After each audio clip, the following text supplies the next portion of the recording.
The Jabr family continues to live under constant harassment. Most recently, Abdul Jawad broke his leg while trying to protect his grandchildren from settler attacks. Many of us feel hostage, that we're held hostage to the settlers.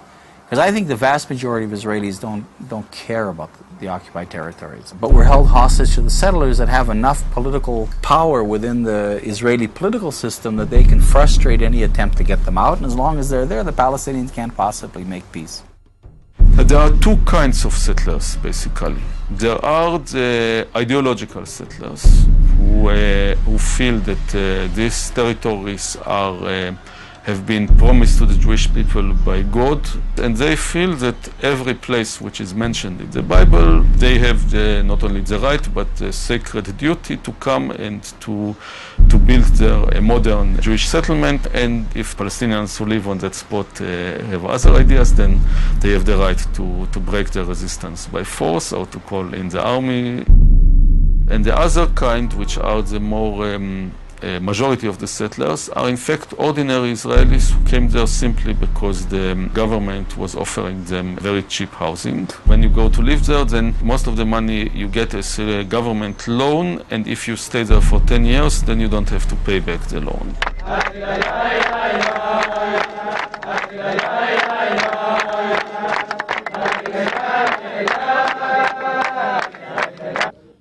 Well, I think the unpleasant and unavoidable comparison is with South Africa during the apartheid period. And I must say that having visited South Africa, that they were much better off than the Palestinians living in the refugee camps.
We went to jail because it was impossible to sit still while the obscenity of the apartheid system was being imposed on our people.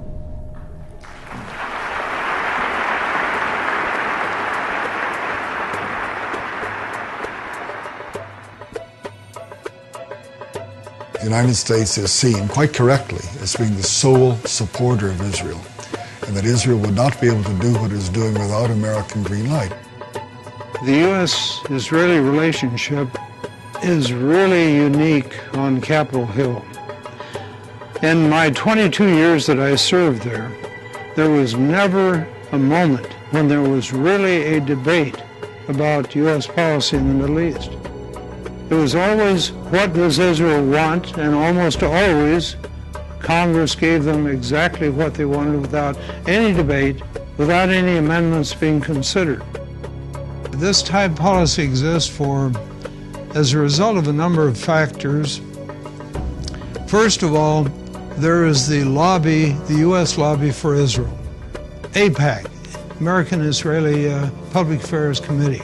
It has a multi-million-dollar budget. It has a highly professional group of people working on Capitol Hill. They know the legislative process, they know the personalities, and therefore advance what's best for the state of Israel. Congress seems to think that if you oppose what Israel wants, you'll be defeated in the next election.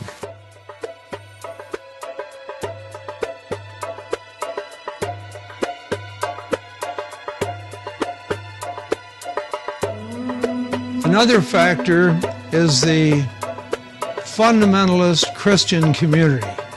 Fundamentalists are often represented by the televangelists that are on TV. They believe that a strong Israel is a part of God's plan. They believe that the day will come when a battle will occur in the plain of Armageddon in the Middle East. There will be the forces of truth and righteousness on one side, forces of evil on the other side. And in that struggle, the Christian forces, led by the second coming of Jesus Christ, will prevail.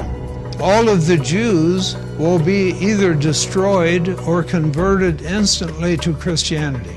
It may sound to the viewer as a very far-out notion, but believe me, it is widely held and supported by millions of Americans whose doctrines really, in the ultimate, are hostile to the survival of Jews, but nevertheless, the supporters of Israel see this vast body of American people as being a great asset at this time, so they embrace them. And Mr. Robertson, who said, I had a vision from God that we have to support Israel. And no matter what happens and what they do, this is the will of God because they're God's chosen people. A couple of weeks later, he added, and that's when this ministry started really being blessed, when we made that commitment to Israel. Not the commitment to God or Jesus Christ's teachings, but to Israel. And we have come from all the nations of the earth to say to the people of Israel, we are your friends, we are with you, and we believe that you are called by God to possess this land. I, as a Christian and a Christian pastor, object, not in my name and not in the name of over 115 to 120 million Christians, do you dare say that we support injustice and deceit. We do not. The citizenry of this democratic society is systematically deprived of access to the real facts. The American media play a major role in continuing U.S. support for Israel through leaving out vast swaths of information. It is the classic case of lying through omission.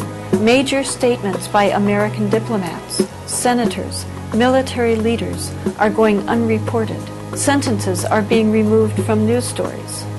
Information is being manipulated. Those are the three factors that work together on Capitol Hill and lead to such total bias, such total absence of free speech, of open debate, that is, I think, very destructive to our institutions and to our best interests in world affairs. So Israel, for example, does not abide at all by international law. The entire occupation is illegal. It's a violation, in particular, of the Fourth Geneva Convention. By the rules of the Fourth Geneva Convention, you're not allowed to build settlements, you're not allowed to build roads, you're not allowed to expropriate land, you're not allowed to deport people, you're not allowed to restrict their freedom of movement, you're not allowed to harm their economy, you're not allowed to make them unemployed and impoverished. But everything that Israel does in the occupied territories, U.S. taxpayers are paying for. The U.S. gives the financing, it gives the military support. Israel receives as much foreign economic assistance as all the countries combined in the world.